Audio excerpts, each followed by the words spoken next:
우리 시대 석학이자 스승이었던 고 이어령 박사는 최장암 선고를 받고 지난 2022년 2월 26일에 소천하기 전에 이어령의 마지막 수업이라는 책을 출간하면서 자신의 삶 가까이에 찾아온 죽음을 온몸과 감각으로 관찰을 하면서 죽음에 대한 깊은 여정을 남겼습니다. 그 책을 읽으면 삶이 이토록 아름답고 죽음이 이토록 신비로울 수 있을까 싶을 정도로 삶과 죽음이 하나님의 선물이라는 생각이 듭니다. 그 책에 참 보석 같은 이야기가 굉장히 많지만 오늘 본문을 묵상을 하면서 저의 관심을 끌었던 이야기가 하나가 있습니다. 강화도의 돗자리에 관한 이야기입니다.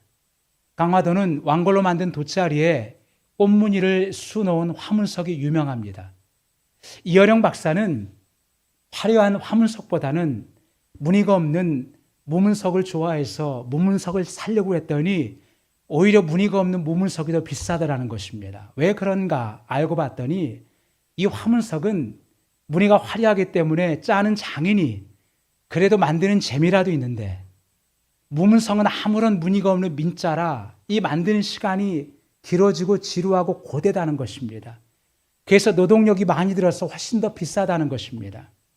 이 이야기를 하면서 이어령 박사는 자신만의 무늬가 없이 남들처럼 단지 먹고 사는 생존만을 위해서 살아가는 무문석의 삶은 훨씬 더 힘들고 어렵다라는 것입니다. 남들처럼 똑같이 살아가는 삶, 그것처럼 지루하고 고되고 힘든 삶이 없다는 것입니다. 그러면서 우리는 단 한순간을 살아도 우리는 자기만의 무늬를 가진 화문석의 삶을 살아야 한다고 했습니다. 자, 그러면 그리스도인으로서 화문석의 삶은 무엇일까요? 그것은 예수님이 우리에게 주신 구원의 은총을 누리며 그 구원의 은총을 다른 사람들과 함께 누리며 살아가는 복음의 삶이라고 할 수 있습니다. 나는 여러분이 단지 무엇을 먹고 입고 마실까 하는 생존만을 위한 무문석의 삶이 아니라 예수님의 십자가와 복음의 삶을 흔적으로 우리의 삶의 무늬로 갖고 살아가는 화문석의 삶을 살아가기를 축복합니다. 그래서 예수님은 오늘 본문에서 하나님 나라와 복음의 영광으로 가득 찬 삶이 무엇인지를 특별하게 말씀하고 있습니다. 자, 본문 3절 보겠습니다. 예수께서 고난을 받으신 뒤에 자기가 살아계심을 여러 가지로 증거로 드러내셨습니다. 그는 40일 동안 그들에게 여러 차례 나타나시고 하나님 나라에 관한 일들을 말씀하셨습니다. 예수님은 우리를 죄에서 구원하시려고 이 땅에 오셔서 모든 인류의 죄를 대신 짊어지시고 그 죄값을 치르고 십자가에서 죽으셨습니다. 그리고 3일 만에 그 죽음을 이기고 부활하심으로 이 사실을 믿는 모든 사람에게 구원을 선물하셨습니다.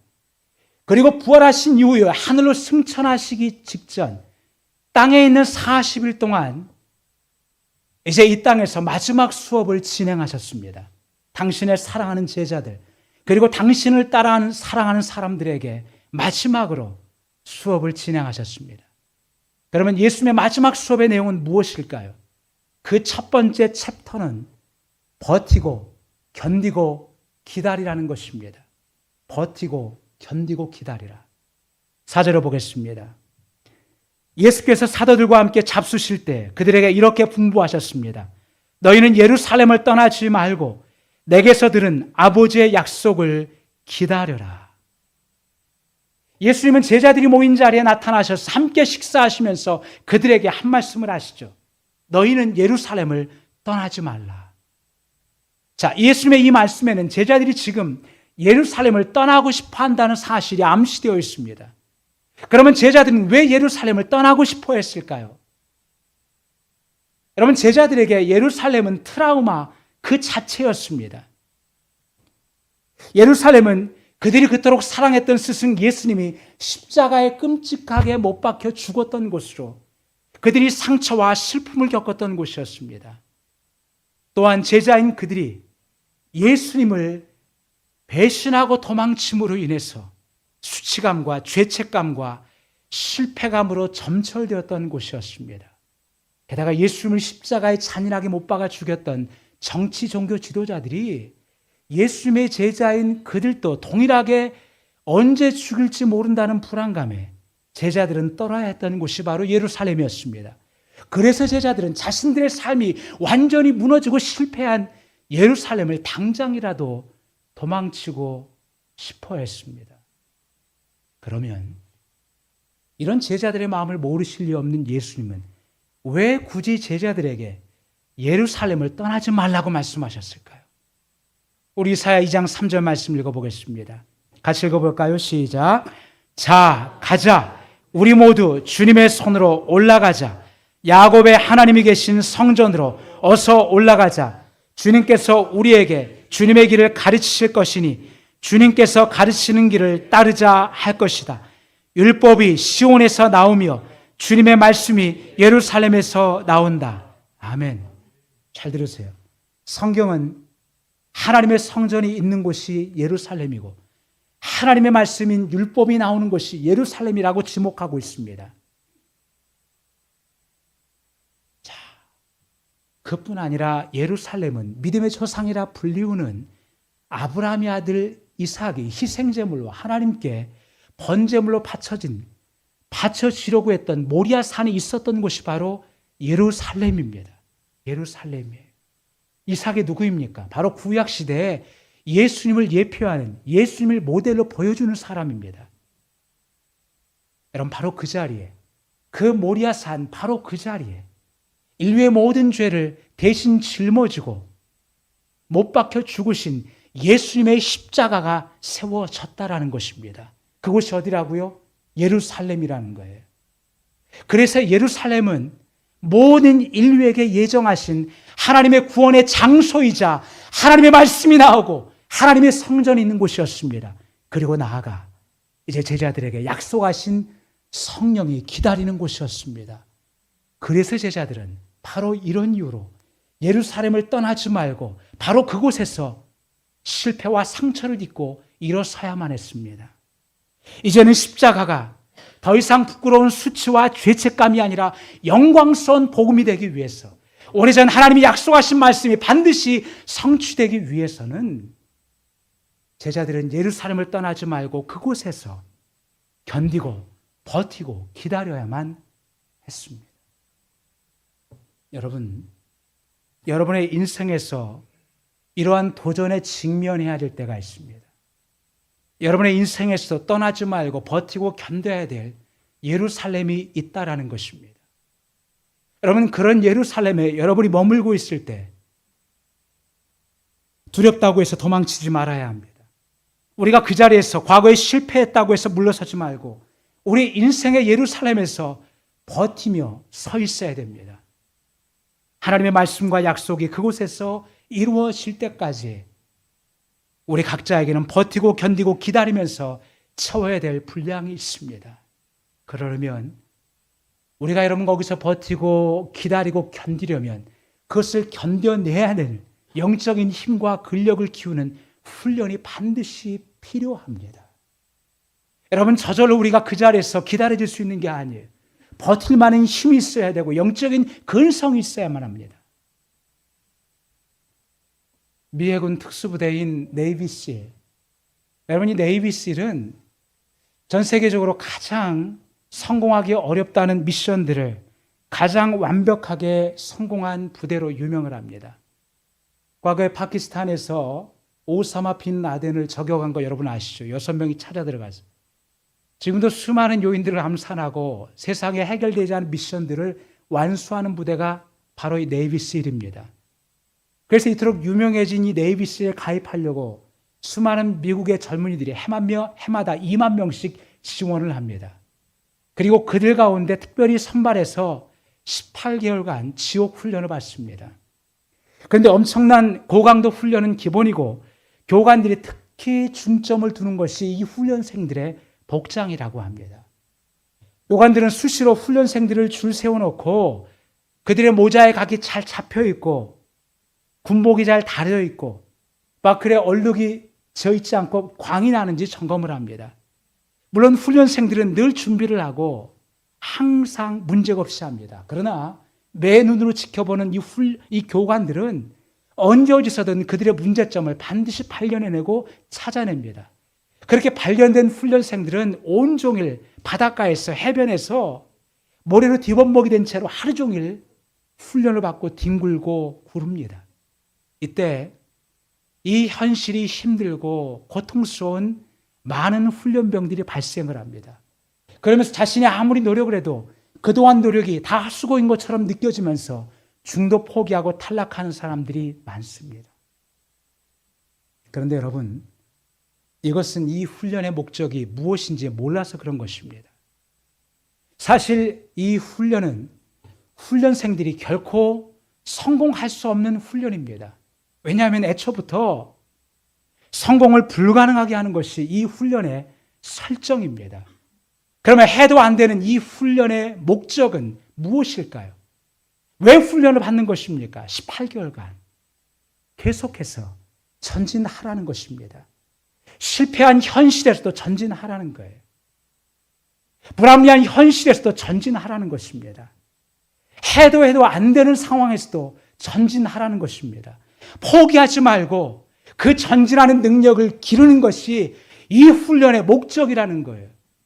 그래서 이 네이비실의 18개월간의 훈련은요, 잘하는 사람이 살아남는 게 아니에요.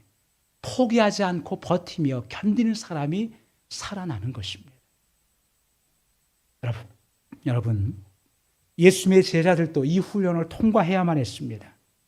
그들이 땅끝까지 이르러 복음을 증거하는 증인이 되기 위해서는 자신들이 실패하고 상처받았던 예루살렘에서 견디고 버티고 기다리는 훈련을 받아야만 했습니다. 그래서 예수님께서 그들에게 뭐라고 말씀하셨습니까?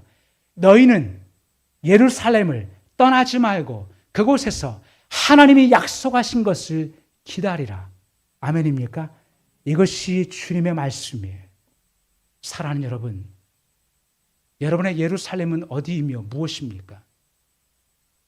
그곳에서 하나님이 주신 약속을 기다리며 믿음으로 서십시오. 언제든 쉬운 답을 찾아서 그곳을 박차고 떠나는 것을 답으로 여기지 말고 하나님의 약속과 말씀 있는 곳에 버텨 서셔야 합니다. 그럴 때 하나님께서 여러분의 삶 속에서 하나님이 허락하신 삶의 자인 예루살렘에서 약속하신 말씀이 이루어질 것입니다. 하나님의 약속의 말씀이 이루어질 때 여러분 비로소 우리의 삶이 변화되는 거예요. 바라기는 나는 여러분이 여러분의 삶의 자인 예루살렘에서 영적인 근력을 키우고 절대로 포기하지 말고 믿음으로 서서 계속해서 전진하며 나아가시기를 주님의 이름으로 축원합니다. 또 두 번째, 예수님의 마지막 수업 두 번째 챕터는 인생의 초점을 변화시키라는 것입니다. 인생의 초점을 변화시키라. 자, 6절을 보겠습니다. 사도들이 한자리에 모였을 때 예수께 여쭈었다. 주님께서 이스라엘에게 나라를 되찾아 주실 때가 바로 지금입니까? 자, 여기 보면 제자들이 예수께 여쭈었다고 했습니다. 여기서 여쭈었다라는 동사는 미완료 상태를 말합니다. 쉽게 풀이하면 과거부터 계속해서 예수님께 물었다라는 의미가 됩니다. 지금 예수님은 하나님 나라와 약속하신 성령을 주겠다라고 지금 말씀하고 있지만 그러나 제자들은 엉뚱하게도 성령 임하실 때 로마 제국의 식민지인 이스라엘이 국권이 회복될 때가 바로 그 성령이 임하실 때인지 그것을 묻고 있습니다. 그런데 여러분 이 질문을요, 지금 이 한 번만 한 게 아니에요. 예수님을 따라다니는 3년 내내 제자들은 계속해서 이 질문을 예수님께 했습니다. 예수님 언제 우리 이스라엘이 회복이 됩니까? 그들이 그렇게 물은 이유가 뭐예요? 이스라엘이 회복이 되면 자신들이 예수님이 왕이 되었을 때 그 나라에서 한 자리 할까 봐. 그래서 오죽하면 그것을 청탁하는 부모도 나오지 않았습니까? 예수님은 하나님 나라를 얘기하는데 그들은 이스라엘의 국군을 얘기하고 있습니다. 이스라엘만 얘기하고 있어요. 왜 그랬을까요? 제자들은 40일 동안 예수님으로부터 직접 하나님 나라와 성령님에 관한 특강을 들었지만 그들은 계속해서 이스라엘의 정치적인 현실과 자기 자신에게만 시선의 초점을 향하고 있었던 것입니다. 예수님 그들에게 성령으로 충만하고 특별한 삶을 약속하셨지만 그들의 관심은 자기 자신에게만 향해 있었던 것입니다. 여러분 어떻습니까? 우리 많은 그리스도인들이 예수를 믿는다고 하는데 유튜브를 켜고 스마트폰을 보면서 뉴스를 볼 때 날마다 정치와 사회면과 스포츠와 연애면만 보죠. 그리고 한 가지 더, 여행 맛집까지 추가하죠. 여러분, 예수님의 관심과 예수님의 초점은 하나님 나라이고 성령님입니다. 그러나 제자들은 여전히 이스라엘의 정치 현실과 자기 자신에게만 향해 있었어요. 우리 역시 제자들처럼 초점의 변화 없이 여전히 같은 자리에 머물러 있지 않습니까? 여전히 같은 자리에서 넘어지고 여전히 같은 문제로 낙심하고 절망하지 않습니까? 여러분, 지난 한 주 여러분을 힘들게 했던 것이 지난주의 문제와 똑같지 않습니까? 오늘 이 주님 앞에 나와서 기도했던 첫 번째 기도 제목이 여러분의 과거의 기도 제목과 똑같지 않습니까? 한 발짝도 앞으로 나아가지 못하는 우리의 모습. 사실 제자들에게는 열심히 부족한 게 아니었습니다. 예수님께서 그들을 갈릴리 호수에서 부르실 때 그들은 예수님의 부르심을 듣고 그물과 배와 가족을 버려두고 예수님을 따랐어요. 여러분, 우리 가운데 누가 예수님을 부르실 때 우리의 소중한 사업장과 직장과 가족을 내려두고 떠날 수 있겠습니까? 이 12제자들의 헌신은 대단한 것입니다. 그들은 정말 예수님을 따라다닐 때 큰 대가를 지불했습니다. 그런데 예수님의 기대는 무엇입니까? 그들을 부르실 때 내가 너희를 사람을 낚는 어부가 되게 하겠다고 했습니다. 그것이 예수님의 기대감이었고 그들에게 주신 사명이었습니다. 그러나 그들은 예수님의 기대와는 달리 그물과 배와 가족을 버려 주었지만 갈릴리 호수의 물고기가 아니라 또 다른 물고기를 잡기 원했습니다. 자신들의 좌절과 한숨과 실패를 한 방에 날려버릴 또 다른 물고기. 그게 뭘까요? 성공과 야망입니다. 예수님을 통해서 내 욕망을 성취하고 싶은 거예요. 예수님을 통해서 내가 부자가 되고 예수님을 통해서 내가 잘 나가고 예수님을 통해서 내가 성공하고 싶은 거예요. 그게 그들의 꿈이었습니다. 그게 그들의 물고기였어요. 인생의 초점이 전혀 변화가 되지 않았습니다.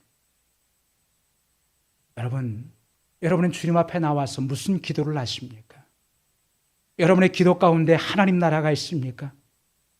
여러분의 기도 가운데 성령의 충만함이 있습니까? 여러분, 조국을 위해 기도하기 전에 하나님 나라를 위해 기도해 보셨어요? 여러분의 가정을 위해 기도하기 전에 하나님 나라가 이 땅에 임하기를 기도해 보셨습니까? 여러분의 자신을 위해 기도하기 전에 하나님 나라와 성령의 충만함을 위해 기도하며 영혼의 아픔을 갖고 기도해 보신 적이 있습니까? 왜 우리가 그렇게 기도하지 못할까요? 삶의 초점이 변화되지 않았기 때문입니다. 삶의 초점이 변화되려면 어떻게 해야 될까요? 어떻게 해야 될까? 여러분의 인생의 그물에 성공과 야망을 담지 말고 하나님의 뜻을 담아야만 합니다. 하나님의 뜻을 담아야 합니다. 무엇을 먹고 입고 마실까? 여러분의 삶의 초점이 향하지 말고 무엇을 위해, 잘 들으세요. 그 앞서 나서 무엇을 위해 먹고 마실까, 입을까를 생각하며 살아가는 것.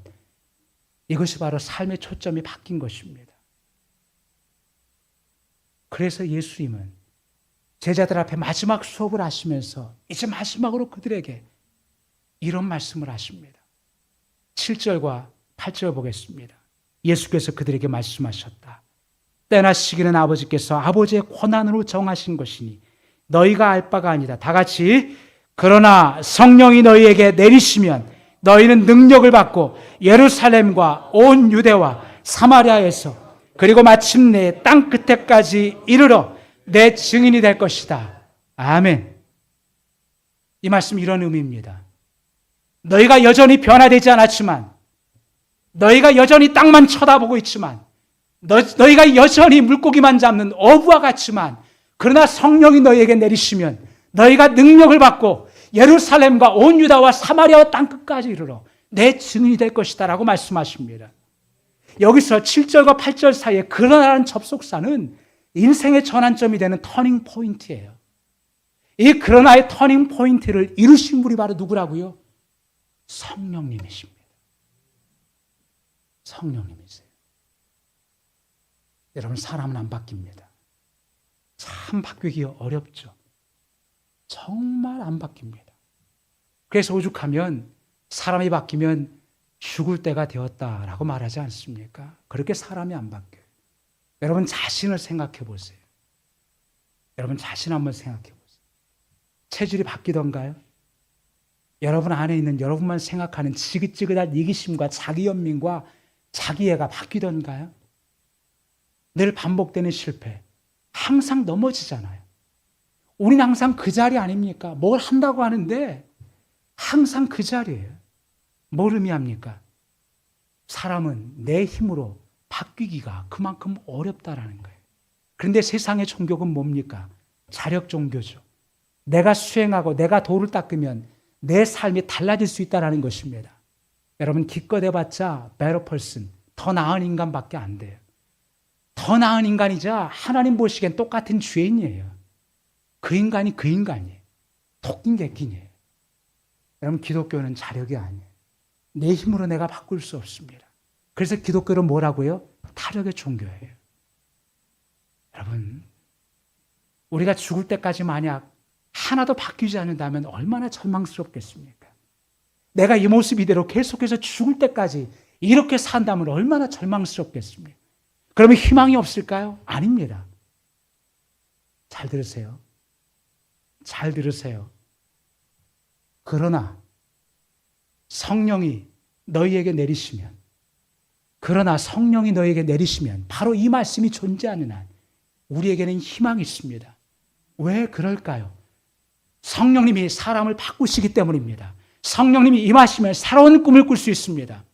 성령님이 임하시면 내 아픔과 상처가 내 인생의 한계가 될 수 없습니다. 성령이 임하시면 내 인생의 지경이 예루살렘을 넘어서 온 유대와 사마리아와 땅끝까지로 확장되고 확장되는 것입니다. 그러면 왜 성령님은 우리의 인생의 지경을 그렇게 확장시키고 확장시키실까요? 그것은 복음을 전하는 증인이 되도록 하기 위해서입니다. 많은 분들이 복음의 증인이 되라고 하니까 부담을 갖습니다. 부담을 가져요. 부담 갖지 마세요. 예수님은 증인이 되라고 말씀하신 것이 아니라 증인이 될 것이라고 말씀하셨습니다.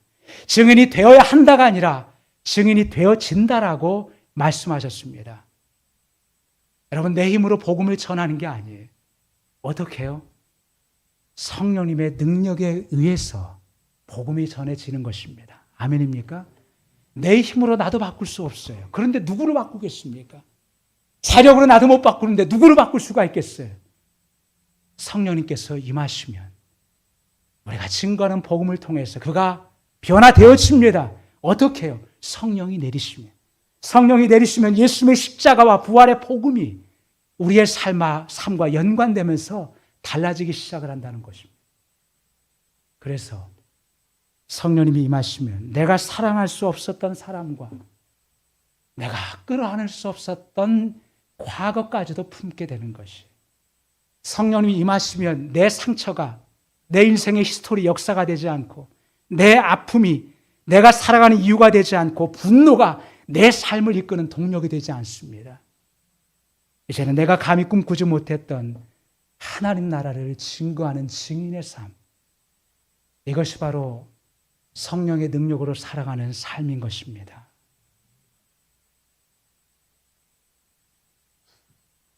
사랑하는 여러분, 오늘 여러분이 예배를 통해서 성령님을 여러분의 삶의 중심에 모셔드리기를 바랍니다. 예수님의 마지막 수업의 핵심은 성령님이었어요. 성령님을 받기 위해서 예루살렘에 머물러야 됩니다. 우리가 믿음으로 버티고 견디고 기다린 이유는 남들 앞에 보란 듯이 잘 살기 위해서가 아니에요. 성령을 받기 위해서입니다. 성령님이 찾아오셔야 내 삶이 변화가 되는 거예요.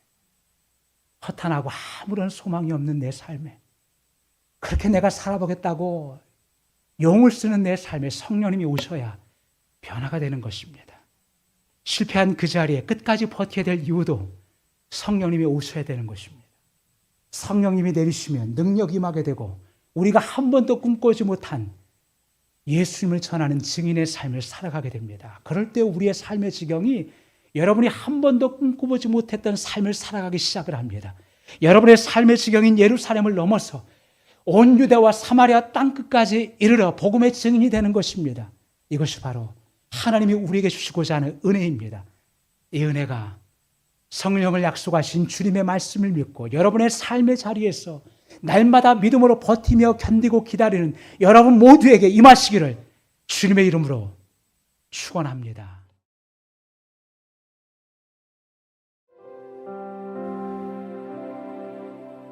주님의 성령 지금 이곳에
여러분의 삶의 자리인 예루살렘은 어떤 곳입니까?